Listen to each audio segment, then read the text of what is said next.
Namaste, I'm Julie and today we're talking hot flushes.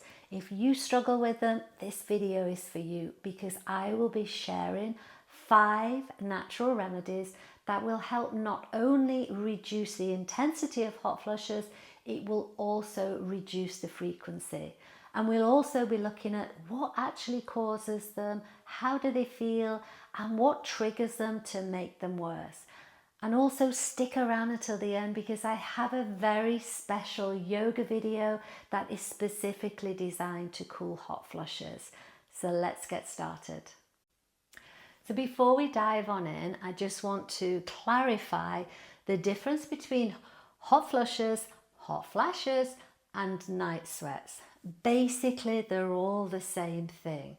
A hot flush is the British English version. A hot flash is the USA, Canada version. Whatever you call it, they're both the sudden sensation of heat, redness and sweating caused by your body actually misreading its own temperature, which we'll talk about next. But what about night sweats? So they're basically hot flushes that happen whilst you're sleeping or lying in bed. It's the same mechanism that plays out where the thermostat gets confused. But because they happen during the night, they can leave you feeling drenched, uncomfortable in your bed sheets, and are very disruptive to sleep and fatigue. For the purpose of today's video, I'm going to be calling them hot flushes. So let's dive on in and let's see what actually causes hot flushes. So let's start with what is actually going on in your body. So let's look at the brain. The brain has a thermostat called the hypothalamus, and this regulates our body temperature. But in menopause, where we've got falling estrogen levels, this actually confuses the thermostat in the brain. It's convincing the thermostat in the brain that the body is overheating when you're actually not. So therefore the thermostat overreacts. It starts to communicate with the body to widen the blood vessels, to let all this heat escape, even when there isn't any. The heart rate goes up and it's like we start to sweat. It's almost like the body hits an emergency cooling button, right? Which is totally unnecessary. And it's like a misfire that happens when it shouldn't. And it's aggravated by stress and too much alcohol and so on, but we're going to talk about that later. But that is essentially what is going on when we have these hot flush episodes. If you've had hot flushes, you know what they feel like, right? It can come on like a wave that builds from the chest up to the face, and your skin might even redden. You may even get beads of sweat on your upper lip or forehead. Your heart starts to race. It sometimes feels like the walls are closing in, and it can last anywhere from a few seconds to minutes, right? And even leave you feeling wiped out. But the worst part is, and this was my experience, is that you actually feel very exposed, like everyone can see what's happening. But the truth is, most of the time, no one notices. They're actually far less visible than they feel. Before we go on to our 5 natural remedies, let's just take a quick look at what actually triggers hot flushes and makes them worse. Because once you know those, you can start reducing those and increasing some of the remedies that will actually help. So warm rooms or layers sounds obvious, but they raise your core temperature just enough to trigger a hot flush. Spicy foods, caffeine, alcohol, these all dilate blood vessels and overstimulate your nervous system, and we know that plays a big part. Stress and rushing, your nervous system is already on high alert in menopause, and adrenaline coming in, it's hot flushes are more likely to happen. Tight clothes, trapping heat, they limit your body's ability to cool down. And overexertion, high intensity workouts, and certain exercises, they can actually bring on hot flushes, especially if you're already hot. So notice your patterns, notice which any of those might be contributing to your hot flushes. Why don't you drop me a comment below? Let me know what triggers your hot flushes, or how do they feel for you, and what steps do you take to reduce them? I'd love to know. So we know already that what we eat can directly affect our hormones. And it's the same with hot flushes and temperature regulation. So let's take a look at some foods that can help regulate temperature. Phytoestrogens, the compounds based in foods such as flax seeds, soy, tofu, chickpeas, lentils. And these are great because they mimic the action of estrogen, which helps to stabilize the hormone fluctuations, which at the end of the day, we know are the baddies when it comes to temperature regulation. Also, you want to think about vegetables like broccoli, kale, cabbage, Brussels sprouts. These help metabolize excess hormones and keep the system balanced.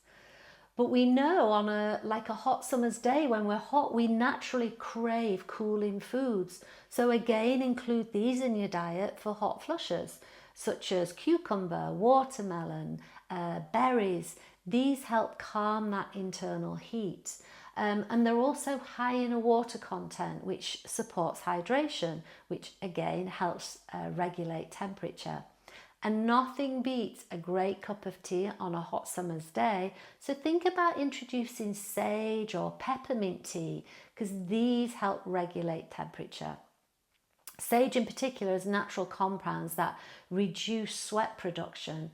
And then we have supplements. So let's consider some supplements. Vitamin E, this acts as an antioxidant and can reduce frequency and severity of hot flushes.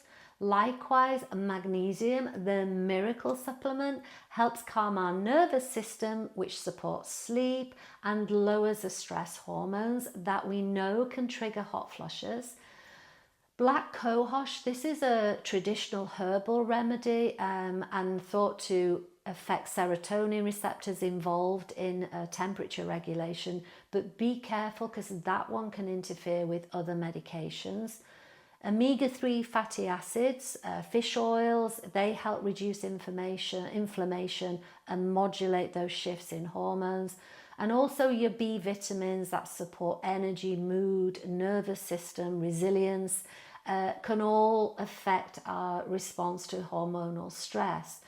Remember, with any supplement, it's wise to check in with a healthcare professional to make sure it doesn't interfere with any medication that you might be currently taking. So we have to talk about stress because it is a major driver of hot flushes. But why? Because it directly affects our nervous system. And when we're stressed, we have this influx of cortisol and adrenaline. The body's all fired up for fight or flight. And it's actually these two chemicals that confuse the hypothalamus in the brain. And remember, that's our little control center, if you like, our main thermostat. And it means it's more likely to trigger a hot flush, even if you're not actually overheating. So anything that brings calm into your life, helps to relax your nervous system, is definitely worth practicing or introducing if you don't already. Now, obviously, yoga is great, particularly restorative yoga, because that directly triggers the parasympathetic nervous system that puts you into a rest and digest mode. But you know, it could be walking in nature, it could be just relaxing, reading a good book, right? But anything that reduces the intensity of hot flushes and reduces stress is paramount. And don't just think of something to do, think of your mind too. Because for me, a calm mind is a calm body, and that will bring down levels of cortisol and adrenaline. Not all movement is created equally when it comes to hot flushes. So think of high intensity workouts, for example. You know, it's pound, pound, pound, push, push, push. And these are great for cardio, but they actually raise the core body temperature, and in doing so can provoke hot flushes. Compare that with something more gentle, gentle moving, gentle stretching. You're not raising the heart rate and the core body temperature. But also think of, areas of the body where we retain more heat, like underneath the arms and the groin, where there are more lymph nodes and denser blood vessels. And the type of stretching that you do, such as overarm stretching to release heat from underneath the arms, and hip opening poses like as I'm sitting right now, is a gentle way to release those pockets of heat. And if you think of the hips alone, women carry a lot of stress in the hips. So you're naturally letting that heat dissipate, just release, which helps reduce the frequency of hot flushes and intensity. So who knew that the breath could help hot flushes? Well, it can. It's like magic, yeah, called cooling breath. And it helps to cool the body from the inside out, and it actually works. So if you can curl your tongue. If not, you can open your mouth and as if you're sucking air in through a straw. And what this does, it actually cools the mouth and the throat. And this cool air signals your nervous system to reduce your body temperature. So it's a physical cooling effect. But remember, hot flushes also leave you panicked and feeling a little bit out of control. And for some people can trigger a panic attack.